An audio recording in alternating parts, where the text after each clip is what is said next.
Hello, everyone, and welcome to the Lorraine Falls Studios right here at HTV.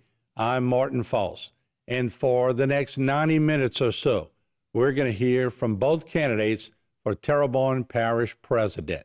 It's going to be a little different format this time around. We don't have 9 candidates. We don't have 5 candidates. We don't have 3 candidates. It's down to 2. It's down to Mr. Jason Bergeron and Mr. Darren Guidry. So there will be no opening or closing statements. People have told me they're tired of hearing that. They want to know who is qualified to run this parish. So we have accumulated many questions. I've talked with many people in government. I've talked to you out there on the internet. You've sent me questions, and we have questions that pertain to running the parish as the parish president. Once again, no time clock. We've thrown the time clock out. We're going to give candidates a chance to give robust answers, but we will allow the candidate who is not directly answering the question to jump in. This will stop filibustering, and it'll also give us some good hearty debate if one of the candidates disagrees with something that the other candidate answers. Also, during this debate, we'll give the candidates a chance to make right on rumors that may have been put out on them about this race. Should be a pretty good 90 minutes. We'll take a short break. When we come back, we're jumping right into the questions. Don't go away.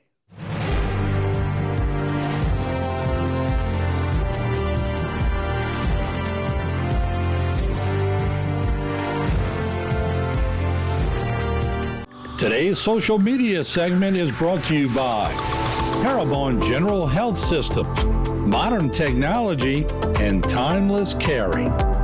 Rouse's, you're either local or you're not. Buick, the craft of modern luxury. St. Martin and Bourke, know your rights.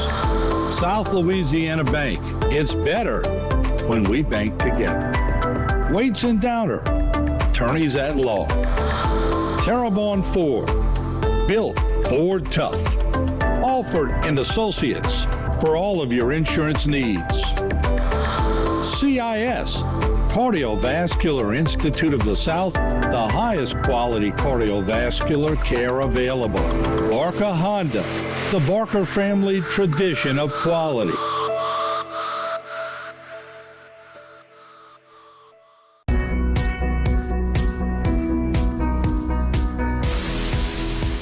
I was coaching softball at Vanderbilt and was the athletic director at Vanderbilt. We won 5 state championships in a row. We won 118 ball games in a row, which is still a national record, I think a high school record. Martin really began HTV by coming over to Vanderbilt and filming some of our softball games. I've been named to, I think, 4 Hall of Fames, the Vanderbilt Catholic High Hall of Fame, the Softball Hall of Fame in the state of Louisiana, the Coaches Hall of Fame in the state of Louisiana, the Bayou Region Hall of Fame. And I would have never got those awards and notoriety if it wouldn't have been for HTV. And I'm very appreciative of that.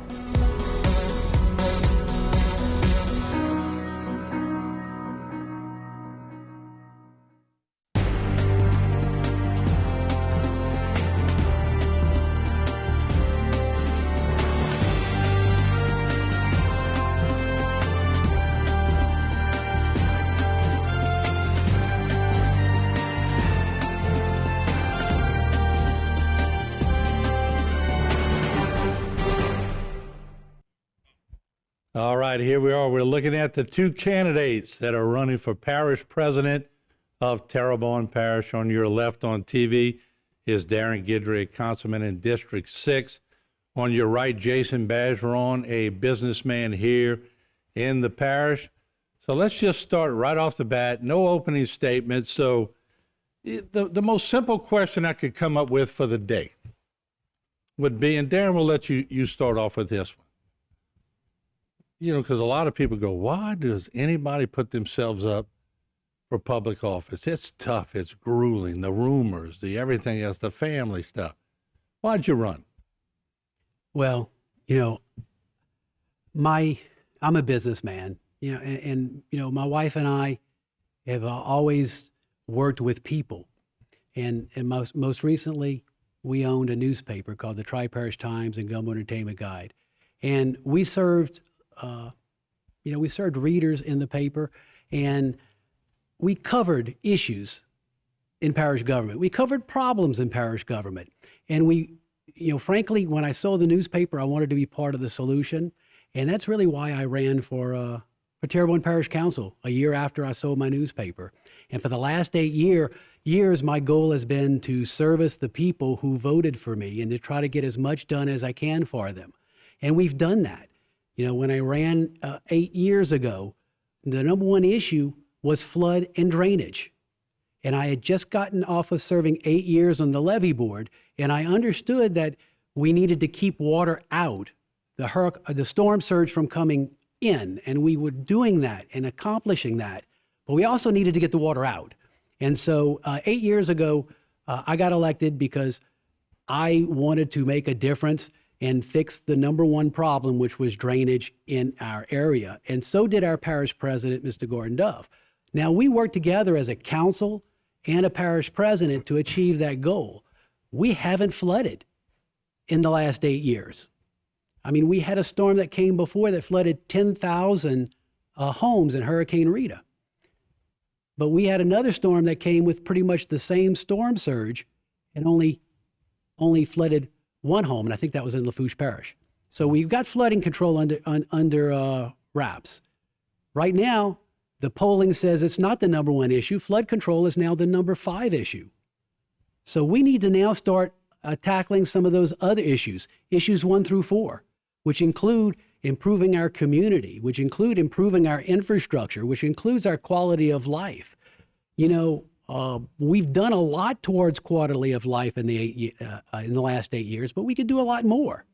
And so that's why I'm running, because I know what needs to be done, and better than that, I know how to get it done, how to do it, and I just need to get there. So, all right, very good, Mr. Badron. You were on a lot of different boards, a lot of committees. You were enjoying the good life, then you jump in. Of course, it's always grueling to jump in for public service, but the ultimate thing is, what made you decide you wanted to jump in?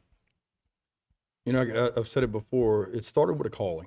I just felt in my heart it was something that was a necessity. As I've worked my businesses and in the community for the last 25 years, I've been through every process of local, state, federal government, through the issues that we fight, and I felt it was time to do things differently. And I felt like as a whole, our parish and our nation feel the same way. And so through this process of deciding in early 21 to have that calling, I had that calling and felt it's something I need to do. And then have us go through one of the worst storms in U.S. history, to see the people struggling after the fact and people not getting the needs met that they needed, and just, not seeing government available or accessible.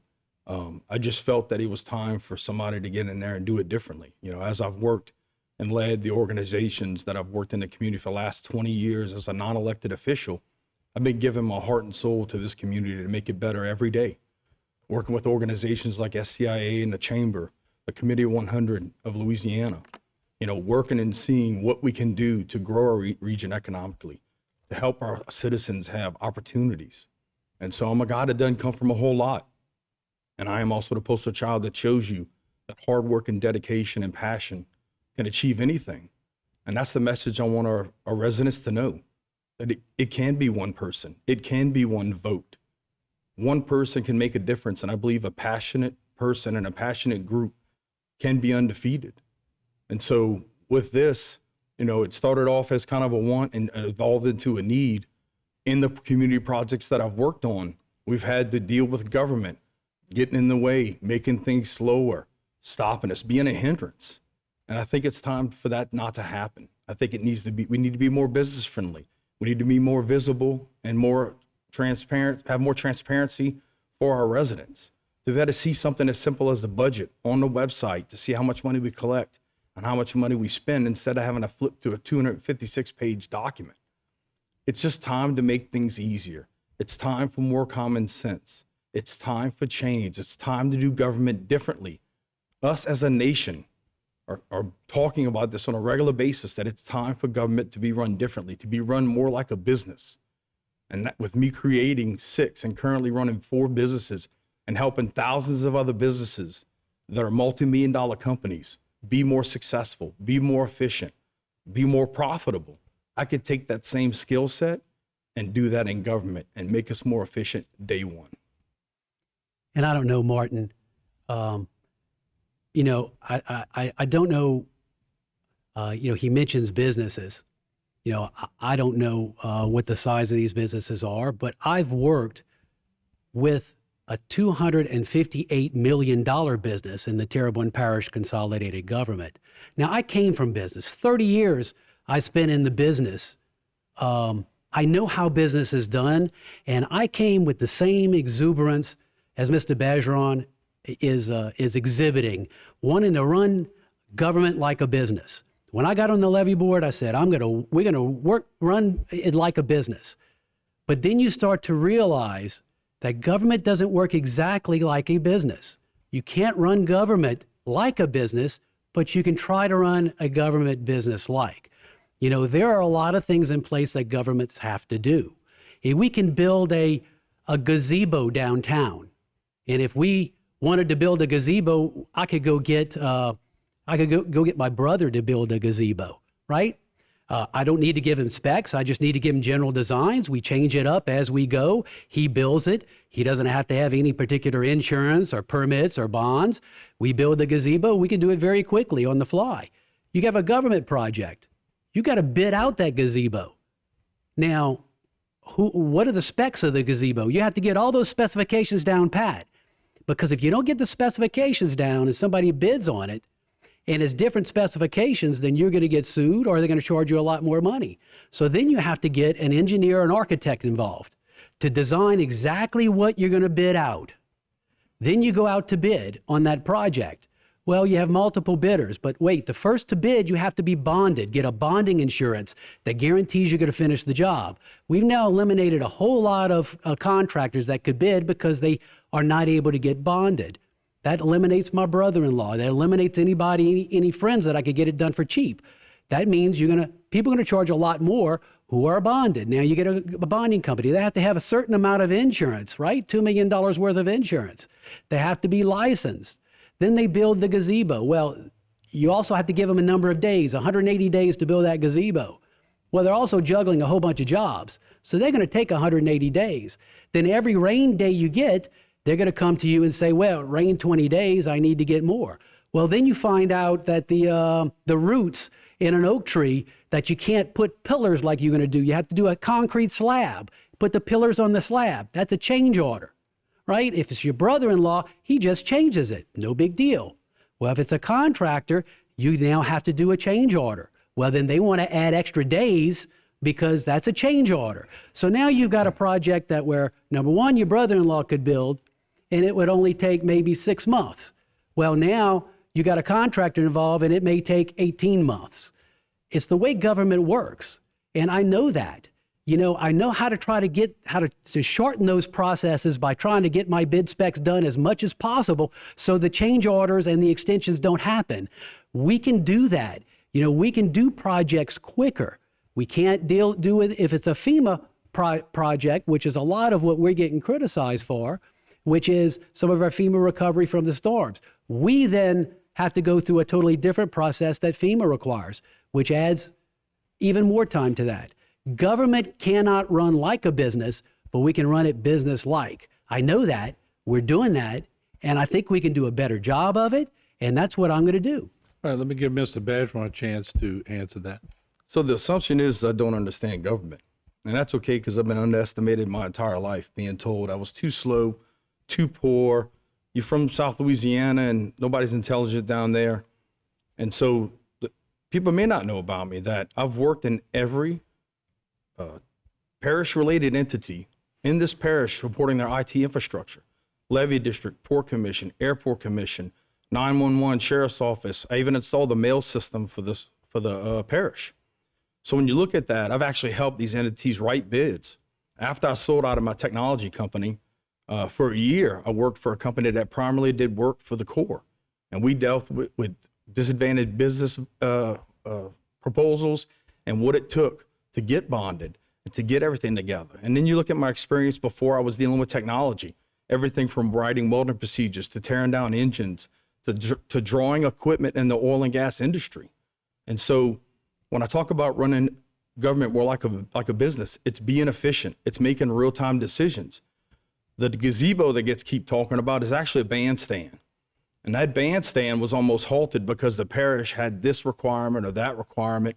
And here we are trying to give our solution, a project that we built as the Hatch grant to the parish, and we're getting resistance. And then we try to build kayak launches in Terrebonne, and we get resistance because of water quality and because of other reasons that doesn't make any sense to why we can't build something and give it to the parish for free. And so when you struggle to give something to the parish for free, I could about imagine how hard it is to work with the parish when something isn't free. And I don't have to imagine because I've done it. And when I tried to do things to open businesses and was met with, this is not smooth and the parish needs to do a better job of this, I know we could run the parish with being more customer service oriented. We can be more efficient because I've integrated with the accounting system that was outdated in the mid-90s. I implemented a solution that works through the water system for trash to report when garbage cans aren't picked up. We've integrated all that data. That's why I'm about to hit the ground running day one, implementing systems that nobody has the experience that I have to make sure we can put systems in place that are technology related, that are automated, that make people's jobs easier. Those are the things that I do every day for companies, and I help make them more efficient, more productive, and more profitable. And I'm going to do the same thing in government. Thank you. All right, thank And you I think, both for that. and one last thing is, though, I give it to Mr. Bergeron that he's a great IT guy, and I think as far as an IT, it'd be great. But IT and running 1,200 employees, it's a totally different thing. Well, that's my next question. Let me get into it, and because we have a lot, and I promise no grass questions today. So I wanted the audience to both see y'all smile, so that's a good thing. All right, so Terrebonne Parish's budget. Let's look at it realistically. 247, 248 million per year. You could argue those numbers, but it's $1 billion business over 4 years. Whoever gets elected, you got $1 billion budget in 4 years. So just to be quite frank, what makes each of you qualified to run a $1 billion business? Because that's the way I see it for 4 years. And it's a big business. And who did I start off with last time? I want to be fair. Somebody? You be next. All right. Go ahead, So Jason. it's interesting to assume that I'm just an IT guy. And again, I'll go back to being underestimated my entire life. I currently run 4 businesses. One's a telemedicine company that deals in occupational medicine. One's a business consulting company. One is a software development company that was just nationally recognized for the diversity and inclusion work that we do. And the last is an IT company. So not only have I led and run and managed those 4 businesses along with a couple other businesses, but I've also worked with Fortune 500 companies. I've led companies with thousands of employees. And so when it comes to running a business, it's as simple as setting people up for success, making things measurable so that you can then hold them accountable. And so whether you're dealing with a $250,000 budget or $1 billion budget, it's all about numbers. It's all black and white. One of the things a few of the things I have done is led organizations. And so when I led the chamber, I worked on reducing their budget and changed their bylaws. When I led Terranians, worked on their budget, did their bylaws. When I changed over the Lafourche Crime Stoppers over to Bayou Region Crime Stoppers, changed their bylaws, worked on their budget. And so I have a track record of leading organizations, no matter the budget size, and making them more efficient and cutting costs and making sure we're spending the money wisely. At the same time, not losing services, making sure we achieve all the goals that we set. And that's the experience I have. I have leadership experience of taking organizations to the next level and growing businesses from maybe 10 computers to start to 115 computers, multiple locations, 20 servers, employee growth in the hundreds of % growth, and dealing with employees and setting them up to be successful and saving 2 hours here and 4 hours there, and paying for myself with the work that I do. We're a company doesn't really pay anything for the services I offer, and then everything else is profitability. So I traveled the world. I've traveled the country. I work around with tons of people, tons of companies all over the place of all different sizes. And I've been able to make them be more successful. That's why I can scale. I'm a quick learner. I get in there, I figure something out, and then I could show other people. But it really goes back to setting our people up for success and then holding them accountable. I'm only as successful as my directors and my employees. I want to make sure I do everything I can to make them look good and make them be successful and work together as a team. There is no I in team. I don't have all the answers. My goal is to get the right people in the room, have a conversation, and fix issues, and have the residents' voice heard along with the employees. All right, Darren, once again, $1 billion, that's a big budget. How would you handle it? Well, I'd like to know which Fortune 500 company he ran, but I did run a major company. I worked for Guarantee Broadcast Corporation, which was one of the largest companies, a division of Guarantee Income Life Insurance with hundreds of employees. And Guarantee Broadcasting, actually, I came to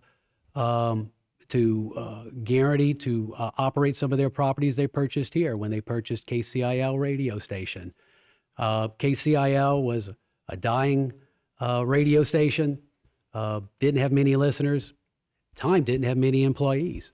We built that station from a station that billed less than $500,000 a year to building over $2 million a year with 30 employees. Then Hurricane Andrew hit. It was I say it hit. It was going over Florida, and it was expected to get into the Gulf Monday morning. I began calling first thing Monday morning generator companies because we had generators at the tower, but we had no generators at our studio. So I began calling. By 9 a.m., I got the very last generator that Welsh Generators had for rent. It was an 85 kW. It could power the whole block.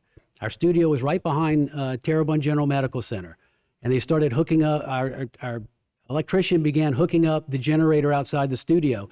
And I remember it very clearly because people were passing by going, "What are you doing? You hooking it? Oh, that's for the storm? That's not coming here."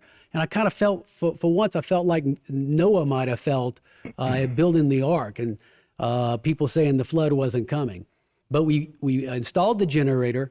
We were prepared, whether the storm came or not. Well, guess what? The storm came just west of us and hit Terrebonne Parish very hard. And KCIL was the only radio station that stayed on the air before, during, and after the storm in 3 parishes. As a result, we were the information center for all 3 parishes, Terrebonne, Lafourche, and St. Mary, getting out the information because none of the other radio stations stayed on the air. That's the kind of leadership I bring to the parish president. We need a leader during our hurricanes that can not only lead us after the hurricane, but also lead us during the hurricane and before the hurricane. There's a lot of preparation that has to be done. I know how to do that. I've done that. And that's what makes me the best choice for parish president. All right, let me do this. If anybody asks a question in their answer, I'm going to give the other person a chance. So he made a reference about a Fortune 500 company. I'll give you the floor, Jason. That's what's interesting about this whole political process. So if I mistakenly said led, I'm saying basically I've led companies and I've worked with Fortune 500 companies. And so, I'm not perfect. I'm passionate. I'm going to say something. It might come in correctly.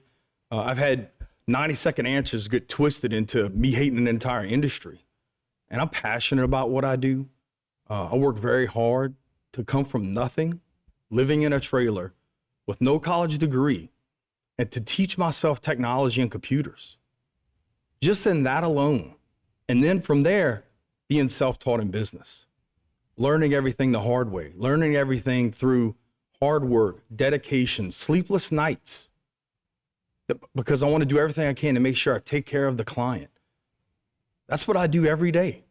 And so if you look for somebody that's going to be perfect in everything they say and not take ownership of what they say might be a mistake or might be misunderstood, I'm not your guy. I'm the guy that's going to tell you what I feel, and I may incorrectly say something sometimes, but that's okay because I'm not perfect. There's only one person that is perfect, and they don't walk the face of the earth anymore.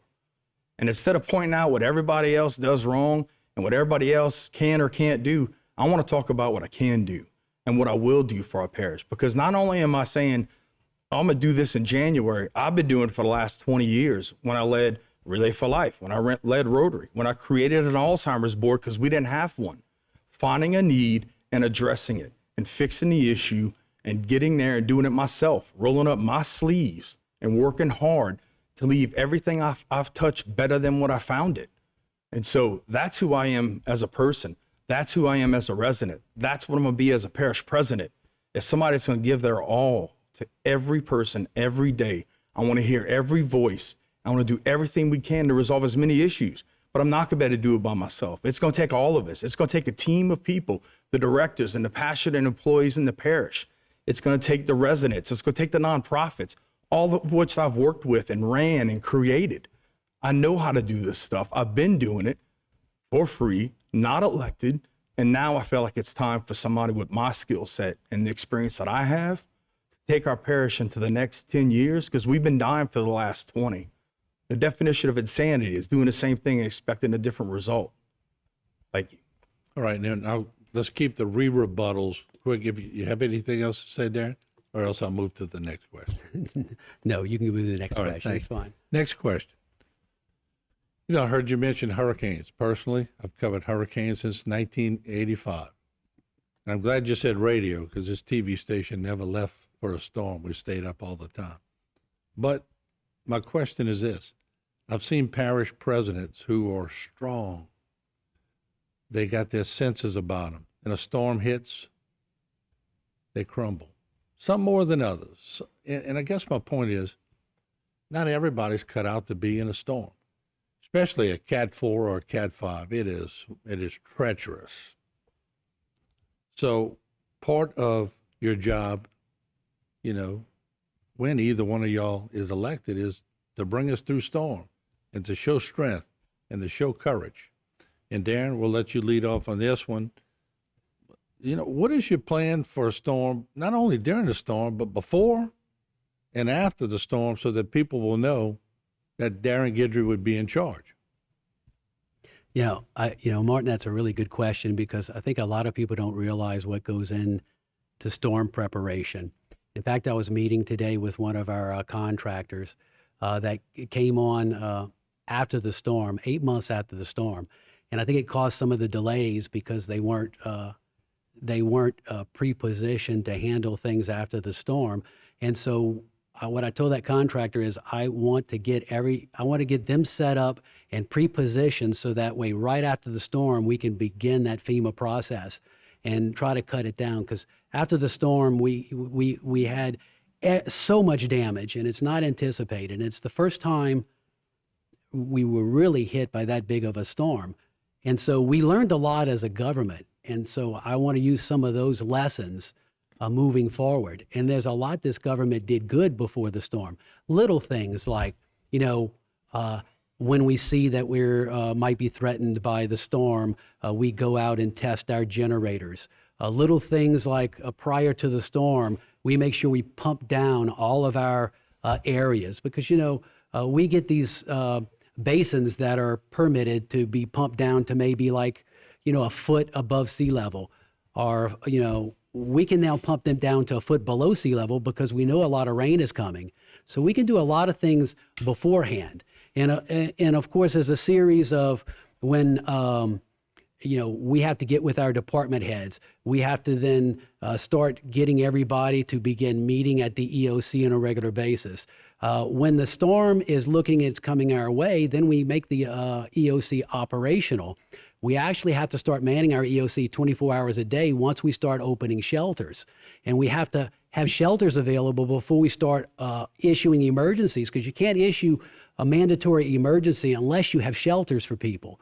And then not only with this particular storm, because it was hitting us, we had to evacuate a lot of people out of the area. That required a lot of transportation. So not only did we have to coordinate with like the school system to try to get some transportation, we also had to have drivers that could drive all the way to Monroe. Then we had an issue that the buses didn't have handicap requirements. We had a lot of elderly people who just, couldn't use the buses. So then we had to get buses with handicap accessible. Some of those we had to struggle with getting enough. We're going to make sure that we're pre-positioned ahead of time now based on what we learned.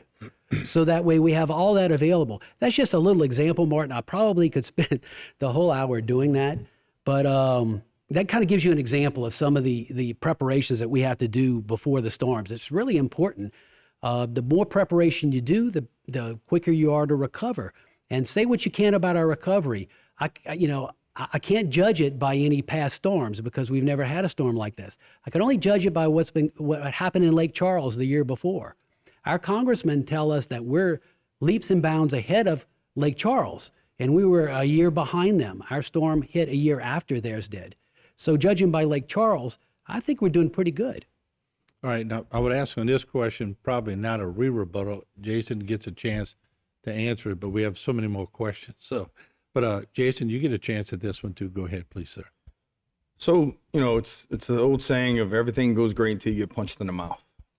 And with the experience I've worked in, the organizations that I've worked in, you got to make decisions. There's a thing it's called the 70% rule. It's making a decision with 70% information because by the time you get 100%, it's too late.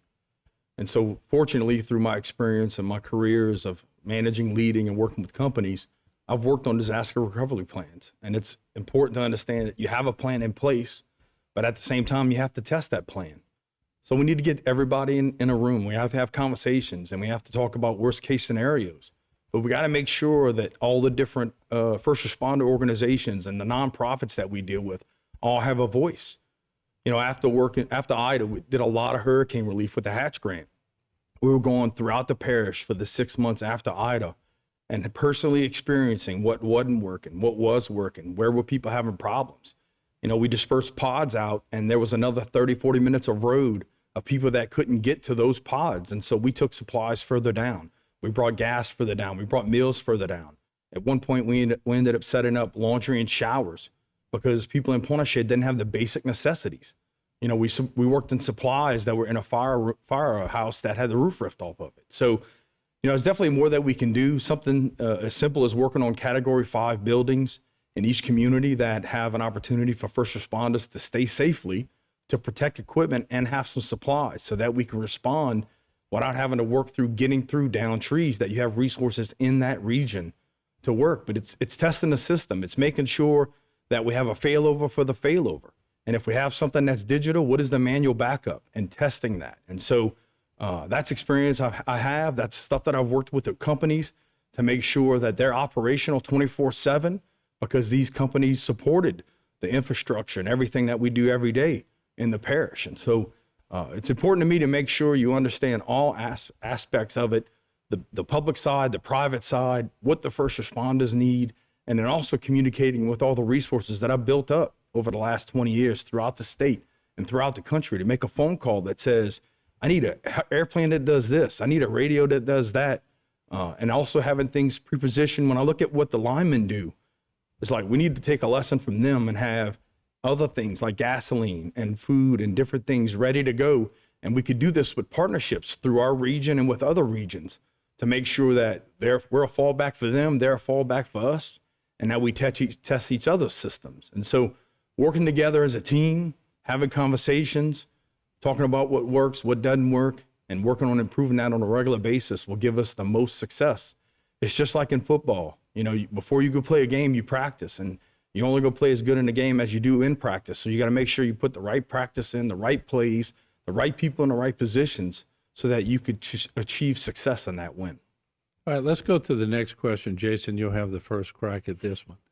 And once again, in 2005, I got off the pulpit of the anchor desk and I got on the bully pulpit at the Civic Center. We had time for action. And we needed it. We were desperate. We were desperate as a people. We got hit by Katrina and Rita back to back.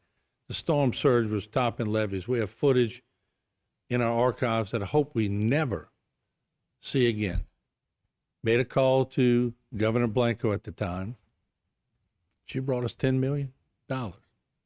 And it wasn't just that. I mean, the people that have put together and become friends and become in charge of doing that, and let's call it a coalition, I guess, or a group, but the Tony Alfreds, the Reggie Dupre's, the Gordy Doves, all the parish presidents. Don Schwab was parish president back then.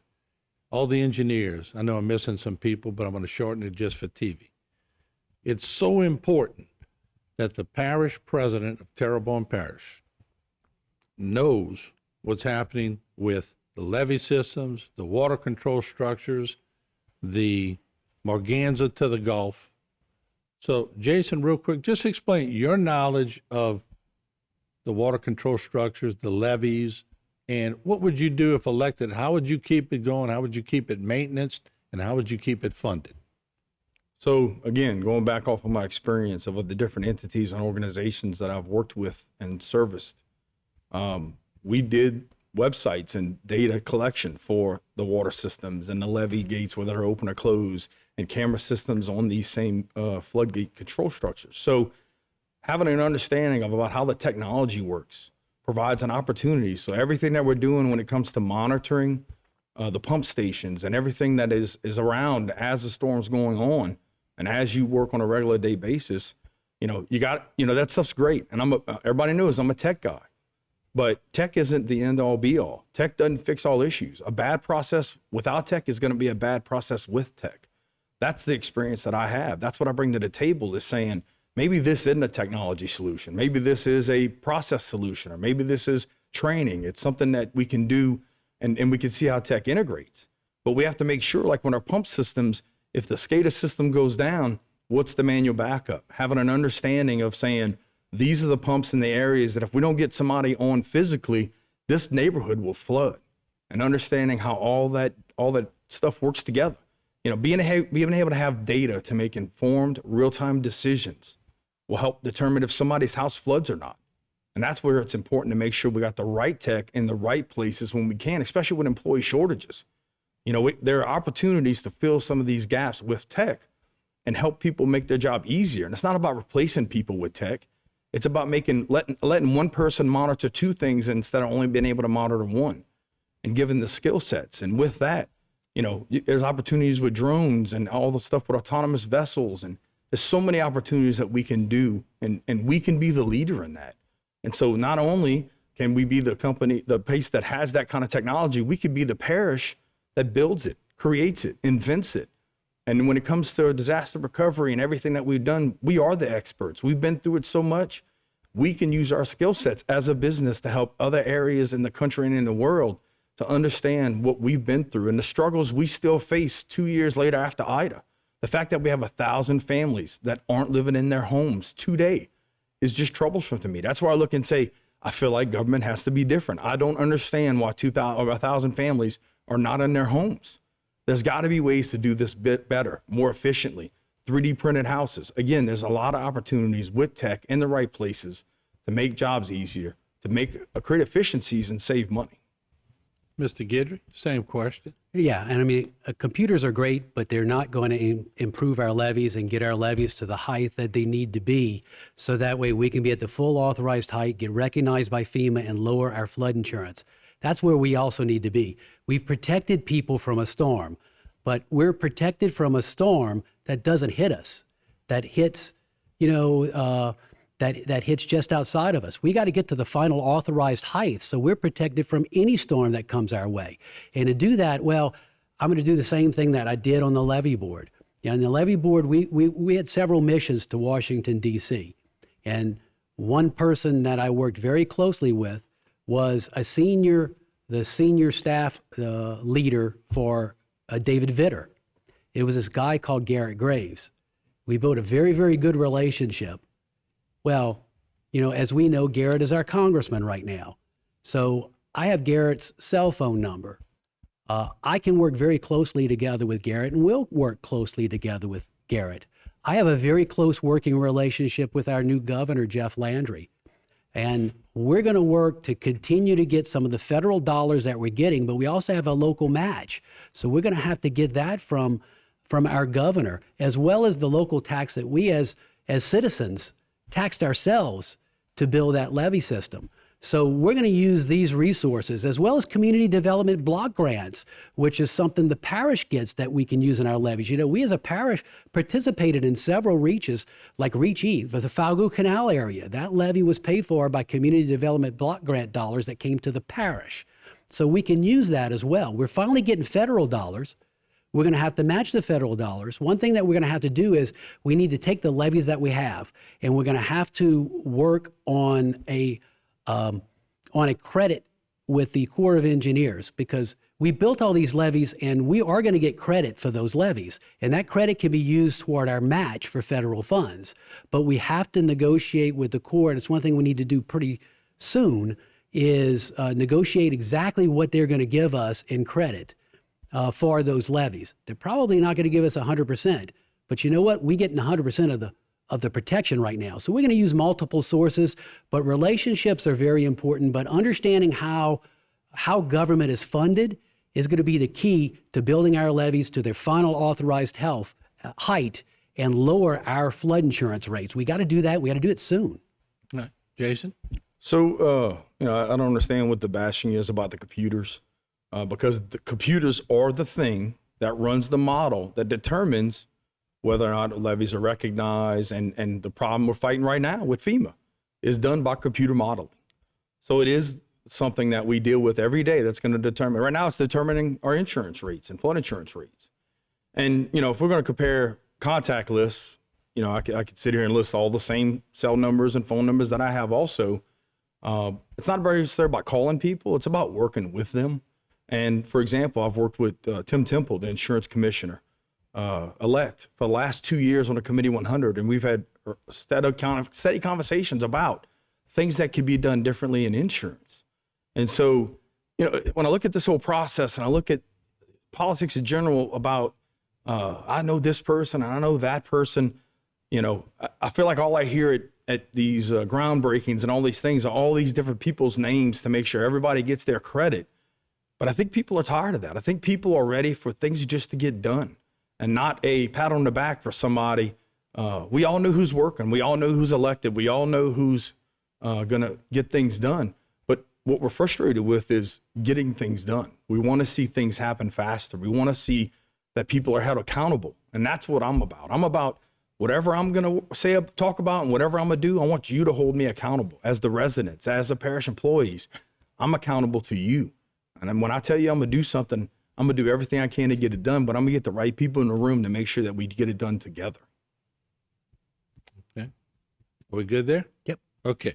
Let's move to the next one. And let's see, I think Darren, you were up first, I'm pretty sure. If I'm not, y'all feel free to correct me. I think he's next. Yeah. I'm getting a little older, All right. Coastal lawsuits.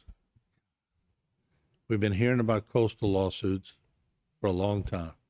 I mean, it sort of dominates conversations at lunch.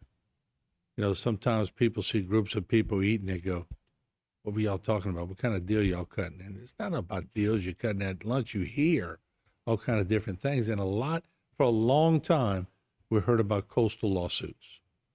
And I just want you all to look straight in those cameras we have set up for y'all and explain what you would do about coastal lawsuits, because I do realize there's both sides, but I think the people deserve and they have a right to know just where you would stand on that, because it is such a big topic.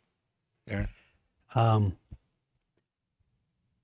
For the record, I am 100% against suing our oil and gas industry for things that our oil and gas industry did legally many, many years ago, followed the law many, many years ago.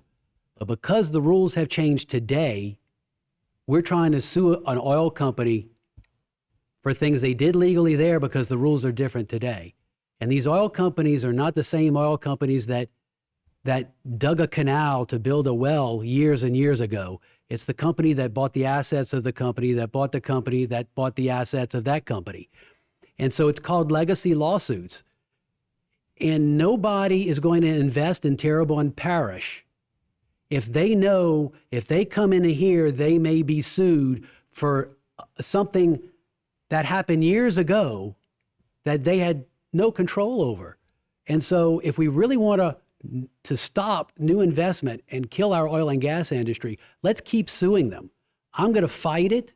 I'm going to make sure every effort is putting into making sure that these lawsuits go away, because I want to attract business. I don't want to run it away. All right. And let's go now to Mr. Jason Bergeron. Everything I own, everybody I know, we all rely on oil and gas industry. And so it's important to make sure that we have opportunity, that we have where businesses can thrive. And so when it comes to lawsuits and suing oil companies, we definitely have to make sure we have all the facts. And through the conversations I've had with oil and gas companies and organizations like SCA and the Chamber, there's a strong push with us to make sure that we don't sue the oil and gas companies. But as we look at our new governor taking office, that's something he's going to be able to drive, and then we're going to work to do everything we can to support him and support the other parishes in our region to make sure we're all on the same page, that we're not only looking at the lawsuits, but that we're also looking at the future of the oil and gas industry to make sure that our residents and our businesses have success for the next 100 years. We're 100 years off of the oil and gas boom that created us, along with the fisheries boom.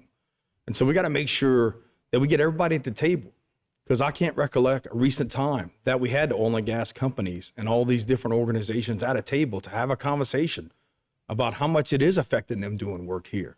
And so those are the kind of things that I want to do. I want to get people in the room and have open conversations about, what does this mean for you? What does the oil and gas company doing this mean for the parishes and the residents? What does the parish and the residents doing mean for oil and gas? I actually went testify in front of the EPA to support Louisiana's primacy for us to manage our own carbon capture laws and have the ability for us to do it. And what I said in that conversation is that we do things safer, more environmentally friendly, and more carbon neutral than any other place in the world. And the reason why we do that is the same people that are working hard on these oil and gas rigs are also the same people that are hunting and fishing in the same areas that these rigs affect. We provide 70% of the nation's reef fish to the country from the oil and gas rigs that are in the Gulf that would not be there without those oil and gas rigs. And so we're the expert at showing how we can work between the environment and with the oil and gas companies and making sure that we are all successful. And that's what I want. I want success for all of us. All right, let's Just to go ahead. just to clarify, he did not say he would fight to kill these oil lawsuits that we have. I will. He said we would talk. I'm not going to talk. I'm going to do. That's what we need to do. We need to stand up for our oil and gas industry, and I will do that. I will take action. I'm not going to talk.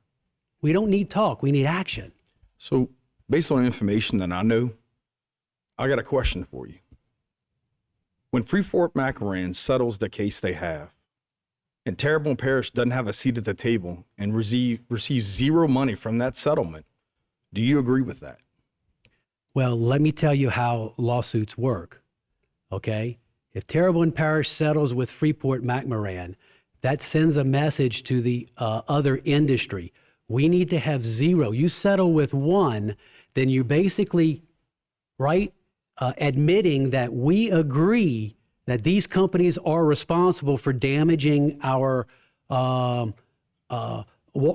and wetlands and doing things that really, the problem is the fact that the Army Corps of Engineers built levees to stop the Mississippi from flooding us. That's great. It stopped us from flooding us, but it also prevented sediment from coming down. So that sediment is why we're dealing with the coastal erosion now, but you can't sue the federal government. So what people are trying to do is they're trying to sue the oil companies since you can't sue the federal government, even though the federal government is responsible for our coastal wetlands loss. You settle with one, you send a message to the industry, and that will immediately scare them off. You have to have a zero tolerance. Trust me, money will go where it knows there's less chance of liability. And the best way to chase them off is to start settling with companies, because they know when they get sued, that's going to be used in court. That's going to be used in the court of personal opinion, right?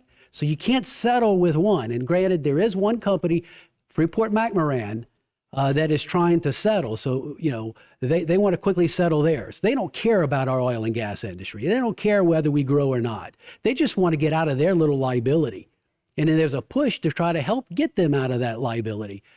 They don't care what happens to us. I care. I love Terrebonne Parish.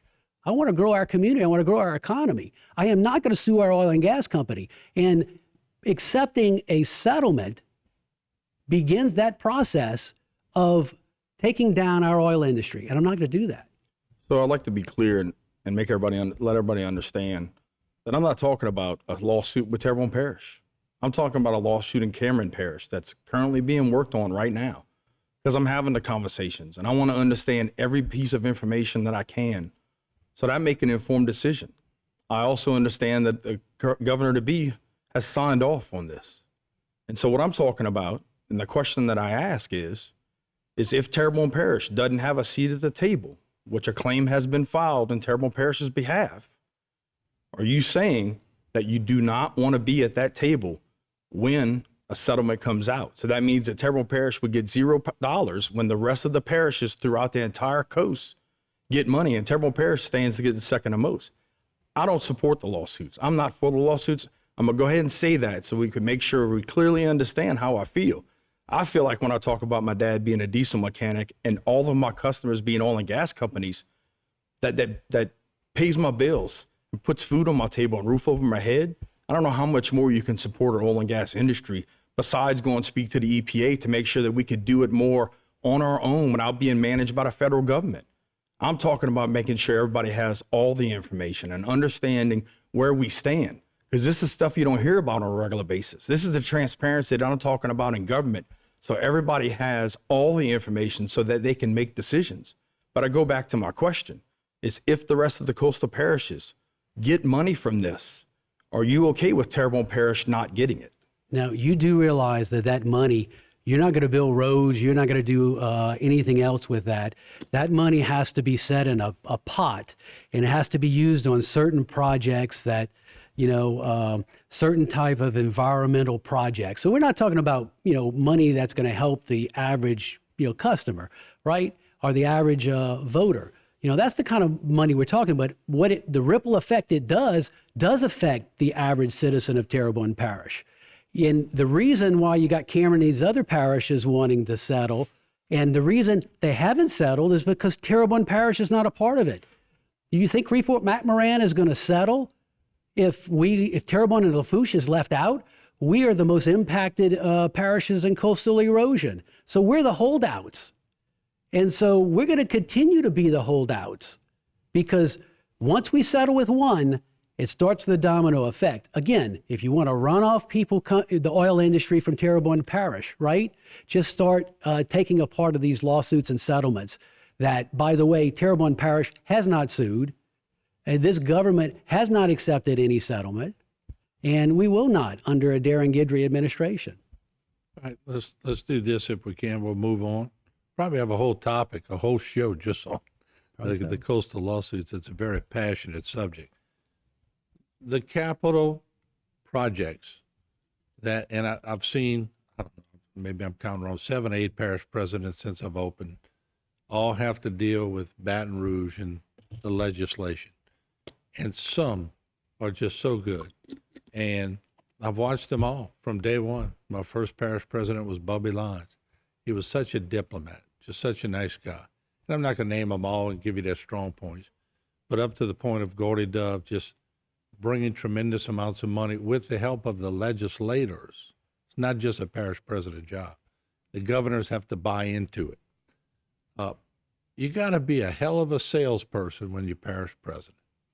So that brings me to the next point. What gives either one of y'all that sales ability to walk up into the governor's office, Governor Jeff Landry, and say, look, we have been putting up with these crappy environments in Terrebonne Parish for a long time. We need your help. And what's going to make you walk out of his office with that check commitment, or him saying no? Not sure who answered. Go ahead, Jason. So, one thing that I've been able to do is build businesses by selling myself in the companies that I work for and manage. And so when I go into a conversation, to me, what I'm going to bring to the table is fresh ideas and a different way, a new way of looking at things. And so when you ask questions, when I look at, if you don't get a yes, you haven't presented the right information to get that yes. And so I put the onus on me and ownership on me to make sure I provide everything I need to get that yes. and to know that what I'm doing and what I'm talking about, I'm passionate and very knowledgeable about that subject. And so it's something when we look at the problem that we're dealing with in the shrimping industry right now. Through working on this project and working on projects over the last year to try to help the industry now and not wait till when I'm elected, you know, we have a conversation about imports. And when you look at, we produce 200 million pounds of shrimp out of the Gulf Coast of the 1.6 billion pound demand. Whenever people talk about banning imports and you start talking about some shrimp, people eat less shrimp. So we want to make sure we don't do anything to decrease demand. And so at the same time, instead of having a conversation about banning, which I think is a viable option along with doing a tariff, we need to have a conversation about getting more market share. We need to make sure that Louisiana gets a bigger piece of the pie with the fact that we can produce a bigger piece of the pie. So when you start having a conversation that's different than the conversation that are traditionally had and provide information and data so that you can back up what you're trying to do, it's very hard to get that no. And again, with working with our residents, working with our companies and working with the employees of the parish and understanding the needs and everything that they would like to see us fix and do, and taking that knowledge and information along with the people that need to have a seat at the table and coming up with the ways that we can get all the ideas and everything in a room that says this is how we're going to do it, and then go to the governor with that, it's almost impossible for him to say no. All right. Mr. Guidry? I think he just said he opposes a ban on antibiotic-infused seafood, which, by the way, every cold storage facility is full of foreign seafood right now coming to our country because Europe has banned antibiotic-infused seafood. And so all those foreign shrimp and seafood is coming here because they can't sell it in Europe because of health concerns. I think that's what I heard. But I can correct that now if you would like. You can. We'll get there. But your question concerned how we're going to get things done as far as capital outlay. And President Ronald Reagan said, you know, you can get a lot accomplished if you don't care who gets the credit. First of all, you have to package things that, you know, are in need in your community. But, you know, credit is a big factor. And, you know, there are ways to package things. You know, I've done a lot of projects that I don't get the credit for. When we go at an event, I think it was said by Mr. Bergeron that, you know, we announce all of the political figures when we have groundbreakings and things, and that we shouldn't do that he's not going to do that. Well, by announcing figures, what you're doing is building that relationship. You help giving those people credit. You're announcing special thanks to Tanner McGee. We just did a grand opening today of the soccer fields. By saying, thank you, Tanner McGee, for doing that, I want to recognize him. I recognize Councilman John Amity, who was in the audience, because I had to work together with the other councilmen. You know, those type of things you may not think is important, but it is important to them. And so, you know, if we don't care who gets the credit, that is a big part of trying to help get your unfair share of capital outlay in Baton Rouge. You know, I just got $1.9 million to build a roundabout at Hollywood Road and Valhai. That was a big issue in my district. I worked together with Representative Jerome Zarang. I haven't been out there touting that, you know, I got that. Just the opposite. I've been thanking Representative Zarang for getting it, right? Because he's the one who actually got the money. I'm just the one that came up with the idea and brought it to him. And so, you know, I think that's one of the biggest things. If you don't care who gets the credit, I think you can get a lot done. Okay. So, you know, to address the ban, because I've been involved in this process for the last 6 months to a year, I've already had conversations with our legislators about what a ban would look like. And from conversations from them, they're telling me we can't do a ban. I support a ban. I think a ban would be great. They're telling me we need to do a tariff. The question I then come back with is, why hadn't we done a tariff yet? And so that's when I talk about when I say a ban, because I'm not just starting this conversation. I've been working on this, and I've been having conversations with the shrimpers, with the docks, with the processors, with the government about what can we do to provide opportunities to our residents, because it seems like we're way past time trying to get this done. This should have been done 10 years ago, but it just seems like the career politicians just keep kicking the can down the road. And for not taking credit, I just heard I got $1.9 million. Sounds like credit to me. Yeah, let me ask you Well, this. I gotta Go ahead. I gotta clarify something over these antibiotic infused seafood. When we're talking about a ban, just like Europe does, actually, antibiotic infused seafood not only is a health concern, but it also gives an unfair advantage to some of these farms in China. What happens is we're catching fresh shrimp, and our shrimp we catch is based on whatever size we catch this year. We may catch a medium shrimp, and that may be the demand.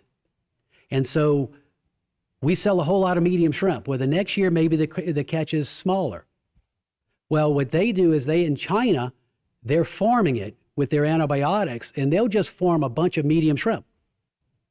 And they'll pull them out at that right time. So they can now come in with all the medium shrimp, and we don't have the medium shrimp because we're wild caught, right? So that means that they have a competitive advantage because everybody wants the medium shrimp. They're not switching to the other shrimp. So not only does it cause that a problem, health concerns, but it also gives an uncompetitive advantage. And the reason they use antibiotics is because they're farming. They're not catching it wild. And farm seafood is prone to a whole bunch of bacteria and various other things because they're in a Let me closed jump setting. in. I had the lieutenant governor on this set many times. He told me, and I was quite shocked when he said it. He said, "Martin, we have not levied a fine on anyone breaking this law." And I said, "Not one fine?" He said, "Not one." I didn't go check his facts, but I think he's the lieutenant governor. He probably checked his facts before he came on the show. But if we're not leveling fines against people breaking the laws, then Jason, why do we have that law? So what's interesting when you talk about that and you talk about a fine, that's a lot of times when you look at a tariff. And so right now, the ITC, as of yesterday, filed a suit with the fact that Ecuador dumped in the market. Now, we're giving money as a government to Ecuador to farm, which is the first problem that I see. Then they turned around, and because China didn't want their shrimp, they dumped that shrimp into the market, which is causing the price problem we have right now. And so when I look at the fact that the basic level, the long-term goal for me is why don't we subsidize shrimping like farming and fisheries like farming? Because right now, with the lawsuit that the ITC has filed, that money that gets collected doesn't go back to the shrimpers because it's considered a subsidy. So when you look at what we're trying to do now, and that's getting a bigger market share and branding and some other things that are a short-term plan, the long-term plan should be subsidies for fishing. And right now, I don't understand why that hadn't been done over the last 10 to 20 years, but that's what's stopping our fishermen from getting the money from whatever it be, a fine or a tariff. Even if we collect it, it's going to get dumped into general funds because the fishermen can't get it, and they're the ones that need it. And then I'll let you finish on this one. Well- But to me, it's bigger than that, is that we're putting laws on the books and we're not following them. Well, no doubt. Our shrimpers are proud people. They like doing what they're doing. They've done it for generations. Their families have done it for generations. They don't want to do anything else. They're really not asking for a subsidy. They're not asking for a handout. What they're asking for is a fair price for their product. And they've got a great product, the best in the world right here in the Gulf. So we need to enforce our Louisiana seafood stamp on these restaurants that do that. And it hasn't been enforced. We need to make sure it is enforced. And that comes with those relationships we have together with our governor, state legislators. We need to put a lot of pressure on Baton Rouge because ultimately Baton Rouge is the only people who can police that. We can't as a parish do that. And so those are the relationships that we're going to work. We're going to, our seafood industry is hurting right now. And I mean, I want to help them. And giving them a handout is not what they're asking for. They're just asking help to get a fair price for what they've done all their life. I have a question, just real quick Go question. ahead, Jason. If Mr. Guidry supports a ban, why haven't we done that at the council yet? Because the council level can't ban it at a council level because we don't have that control. It has to be banned at a federal level. You should know You that. can't ban shrimp in Terrebonne Parish? We cannot ban shrimp in Terrebonne Parish because we don't have trade authority as a parish government. In fact, the state doesn't have trade authority in that capacity. It would only be the federal government that controls all imports and exports. It would be, just like, states have limited control over people coming across its border. The federal government needs to take care of that. We have no control over the shrimp coming over our borders as a parish. It's just not within our authority. But as a state, we're talking about a $2 tariff.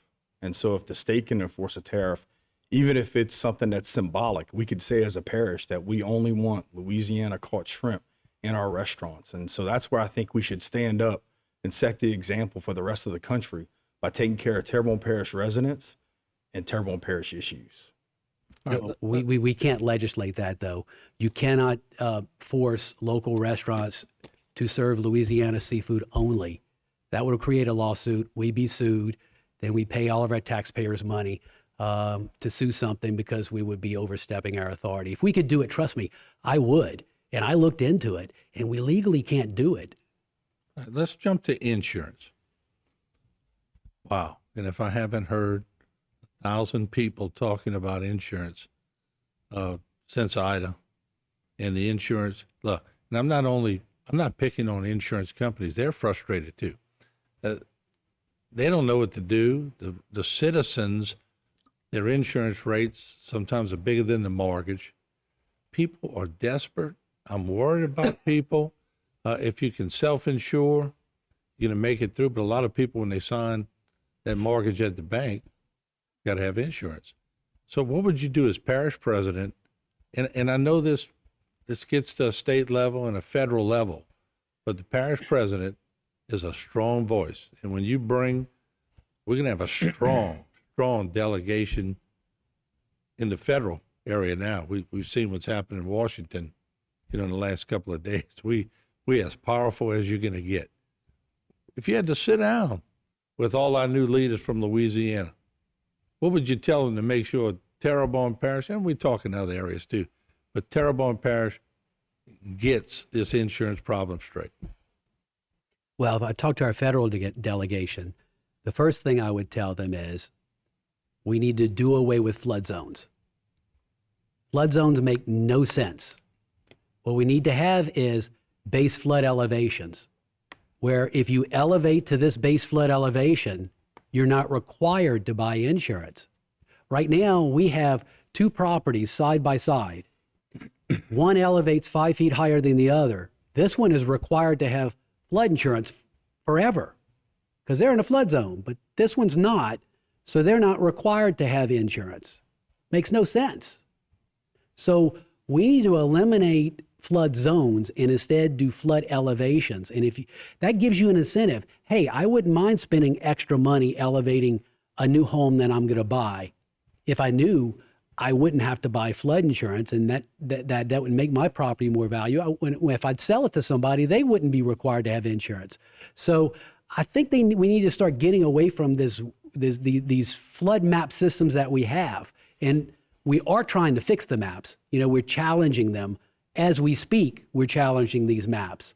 But the Congress can fix it in a heartbeat by just doing away with flood zones and do it on base flood elevations. Jason? So I've had this conversation many times throughout this campaign, and it goes back to doing things differently in government. I've heard many times that FEMA just needs to be redone. And so if we're going to make some changes with the power that we have in Washington, D.C. now, that's where we need to start. The fact that we still call it flood insurance, because we're dealing with two crises right now, one with homeowners and the second with flood insurance. But when you look at insurance, it's about spreading the risk. And so with flood insurance, the fact that it's called flood insurance, and I like to let's take Louisiana out of play, and let's talk about California. California had a rain event, and 80% of the homes that flooded didn't have flood insurance because they never flood.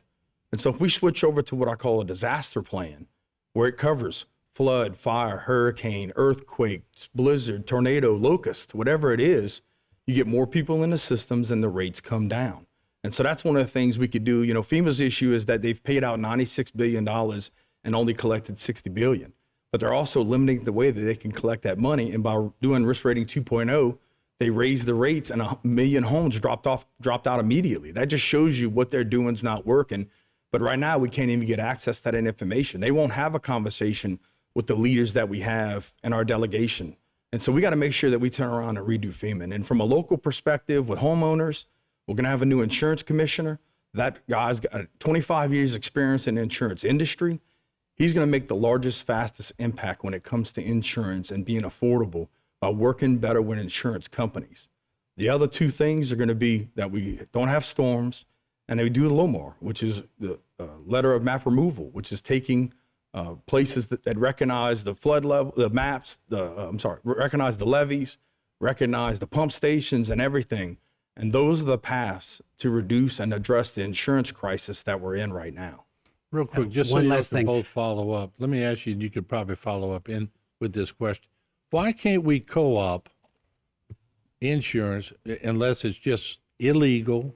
And I'm not a lawyer. I'd have to talk to Jules Aber or somebody on this. But why can't Louisiana team up with Texas, team up with Alabama, Mississippi, all these coastal states and say, let's put a plan together and have some buying power and be able to go to the insurance companies and entice them? You know, that's actually a plan that I had pitched in 2011. I ran for Louisiana State Senate, and that was one of the proposals that I had put out there. Was I was going to work together with the neighboring coastal parishes in the Gulf and try to create a reinsurance program, a pool, an insurance pool from the different states. And so that way we could do a piece of our own reinsurance, because insurance companies only insure a small amount, and then they buy insurance if it goes over a certain amount. And that's the where all the increase is coming. And so if we are able to increase that amount before we have to go to the reinsurance market, it would lower it down. I think that's a great idea. I think it's something, you know, that we need to propose to our current legislators. But, you know, I kind of talked to them about the legislators back then, but, you know, nothing's really happened with it. But what I wanted to mention was the fact that we as a parish have joined the Attorney General, and we are suing FEMA over its risk rating 2.0, how it calculates its rates, because it's been raising people's insurance rates 18% a year, and that's going to go on for 30 years.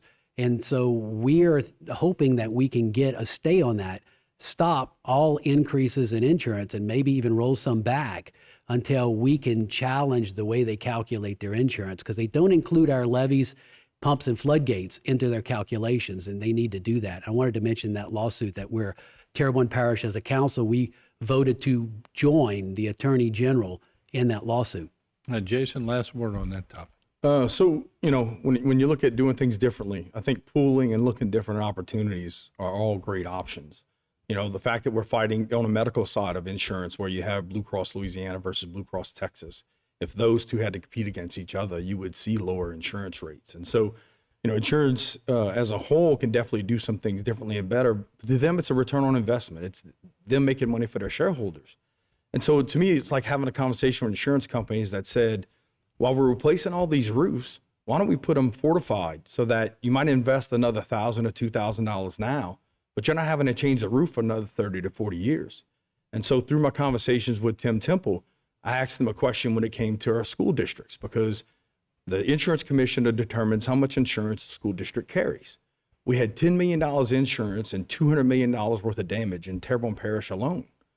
And so I ask them the question that says, why can't we take all the money that each school district invests in insurance, put it into a pooled plan, and get better coverage for the current spend?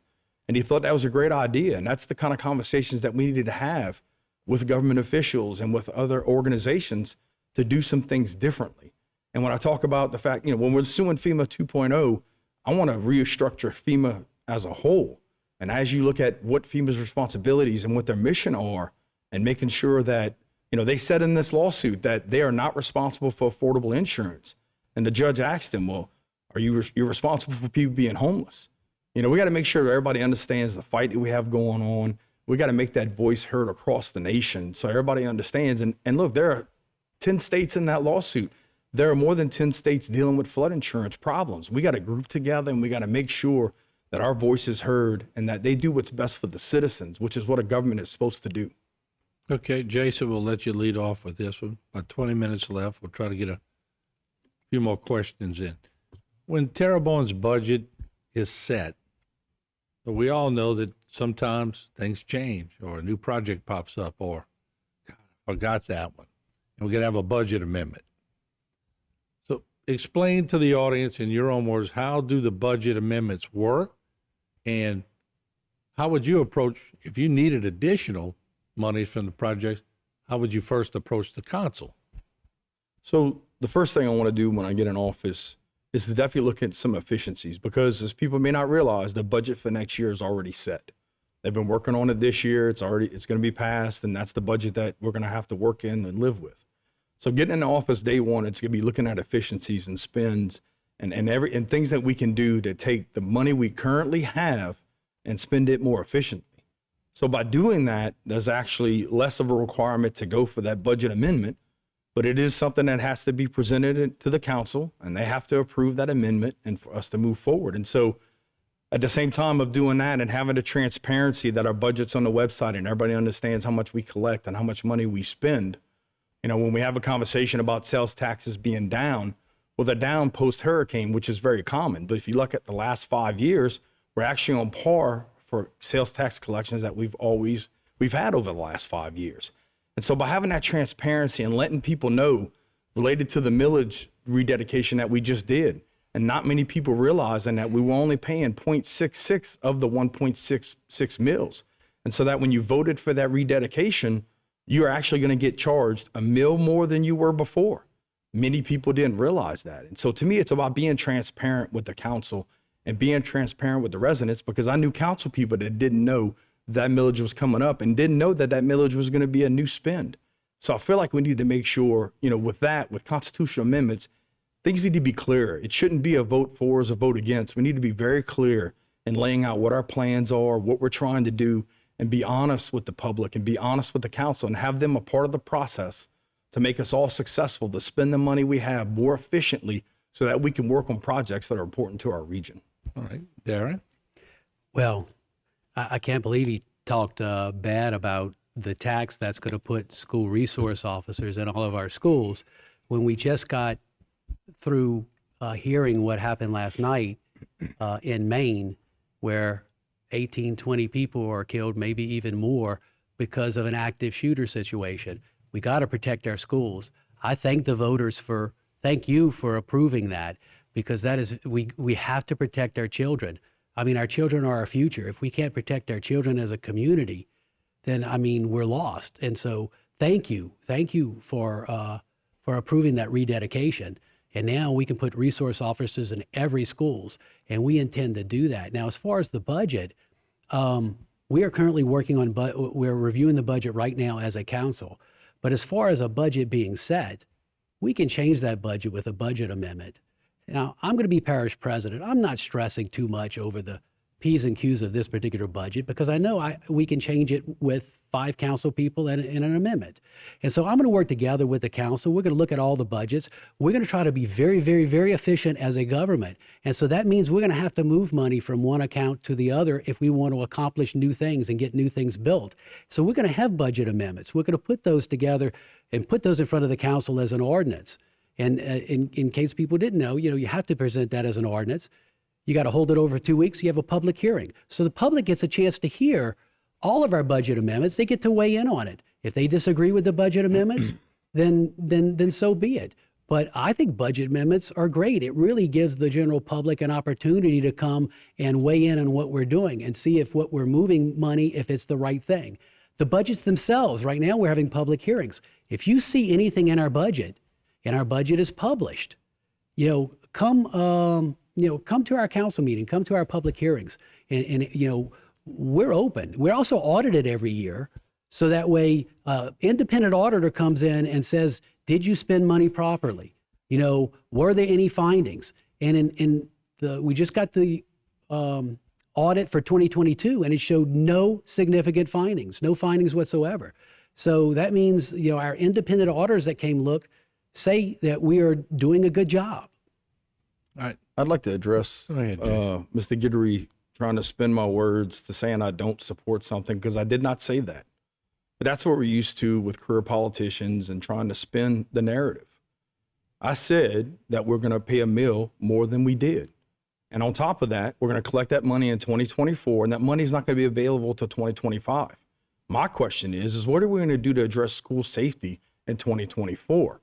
And so all I want to do is give information to people so they can make informed decisions, because I got 100 calls and text messages and Facebook messages because I posted about both the constitutional amendments and this millage adjustment on my Facebook page for my campaign to inform people that it was even coming up. And when I had conversation with people that this was going to affect that didn't know anything about it, it made me dig into it more and understand, what are we doing? Why are we doing? I support school safety. It's kind of crazy I even have to say that, but I do support school safety. But my question is, what are we going to do in 2024? Because the money's not going to be available till 2025. All right, let's jump to this if we can, because like I said, I remember doing debates with Bubby Lyons and Barry Beaumoulin way back in the day. And rumors were carried by carrier pigeons, it seems, back in those days. We've come a long way, but with technology, a rumor can hit the send button, rumor's out, you can't get it back. And it really is, it's sort of unfair to anyone who puts their name up for public office. But I want to give you all an opportunity, just at least one rumor that really irked you, got under your skin, that you want to look in the camera and tell the public, it didn't happen, it's not true. I want to set the record straight with the public. What would it be? Is this me first? Go ahead, take your pick. I mean, there's so many of them. Mostly are minor. Most of them are absolutely silly.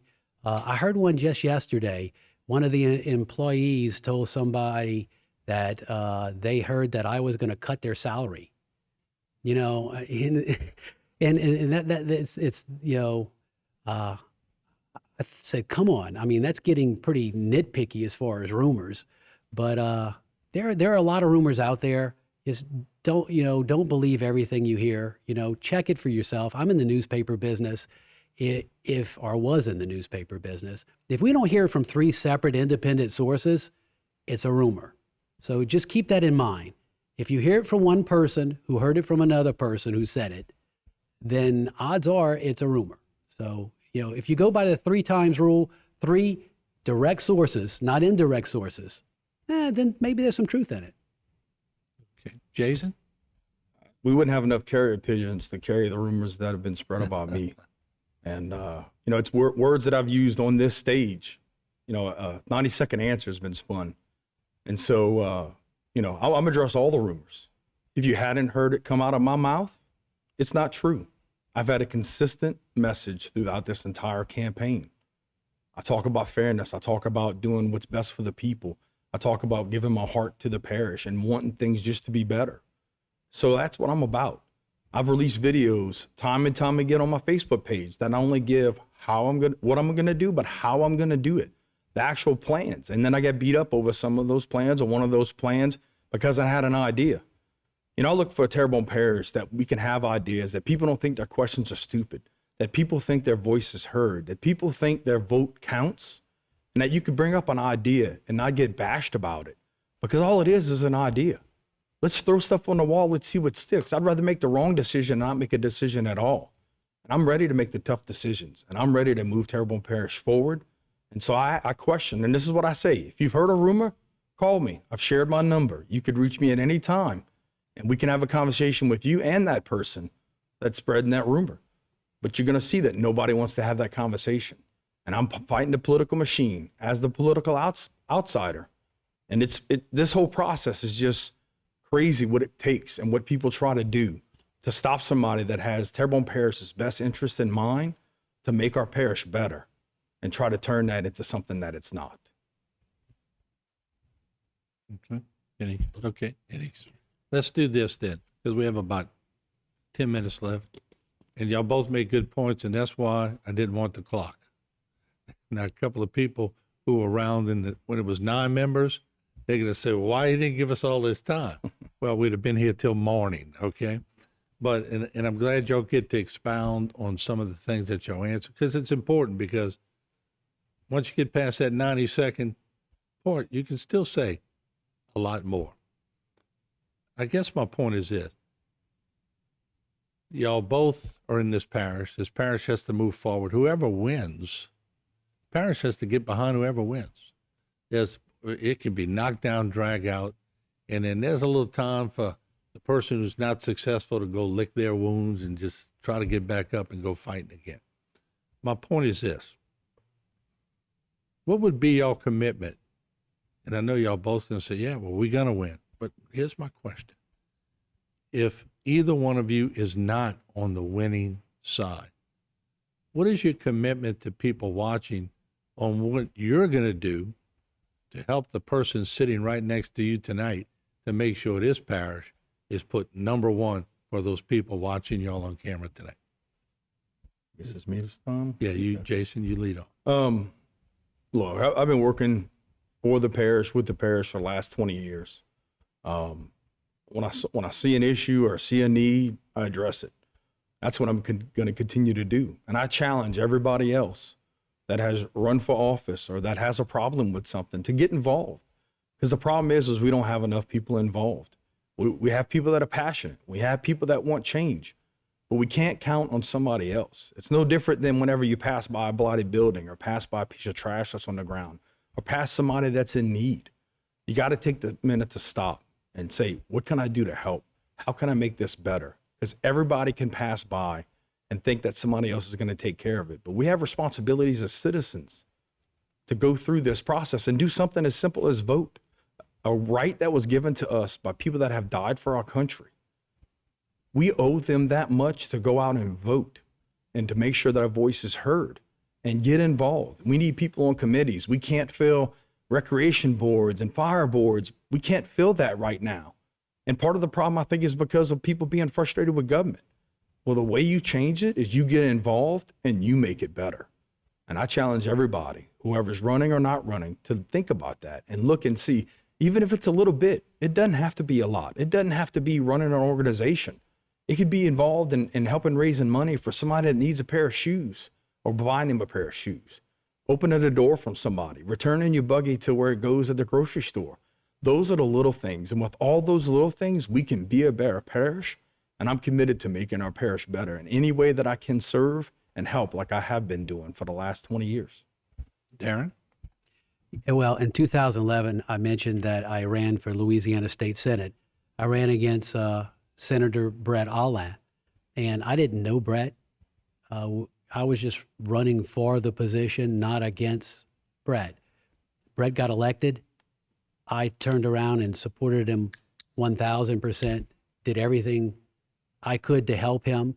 In fact, he made a donation to my campaign and has been a big supporter of mine. So, I appreciate that. I appreciate Mr. Bergeron putting his name up to run. As he mentioned, it's not an easy thing. You and your family runs for it as well as you. And I think when bad things are said about me, my wife gets more upset than I do. And I'm sure, Mr. Bergeron would probably agree. Your family, really, they take it harder. We have thick skin. We signed up for this. I have property. People tried to criticize some of the people in some of my properties. They didn't run for this. I ran for this. And so, I will be there. I'm not going away. I'm not leaving Terrebonne Parish. I love Terrebonne Parish. I just want to make it better. That's why I'm running for parish president. I'm not term limited. I could run for council reelection, but it's just too important who becomes the next parish president. And, I'll be there, no matter what. And so I thank all of those, and I thank all 7 candidates, by the way, who did run, because they put their name out there. They showed up for the forums. They did what they needed to do. The voters spoke, and, I open myself to be available for whoever gets elected to any public office. All right. Final question, because we got about 5 minutes left. And once again, this is running live on Facebook and YouTube. It'll be re-aired several times on HTV starting tonight on Thursday at 7 p.m. Just final question. so much has been said about it. I can go once again back to the Bobby Lines, the Barry Bonvillers, the Teddy Douay, the Don Schwabs, the Michel Claudes, Bobby Bergeron, Gordy Dove. I've always asked them, who's going to be your administration? Everyone looks at me sometimes. Some of them answered me. Some of them go, well, I haven't decided yet. But that is one of the big rumors from both of y'all. Who's going to be y'all administrations? Who's going to lead your team? Who's going to do that? And the public has asked that quite a bit. So let me ask, Darren, I'll ask you first. Any decisions have been made? Because to be honest, some of these people in government live paycheck to paycheck. Right. So I'm asking sort of on behalf of them and in defense of them. I think they at least deserve an answer. Any choices yet? What I am going to work with, we talked about the employees of Terrebonne Parish. I think we owe it to them to work with the employees that we have in Terrebonne Parish. We're going to have new systems. We're going to do things new ways. It's not going to be exactly the same administration we have, because my ideas are different. We are going to make changes to this government.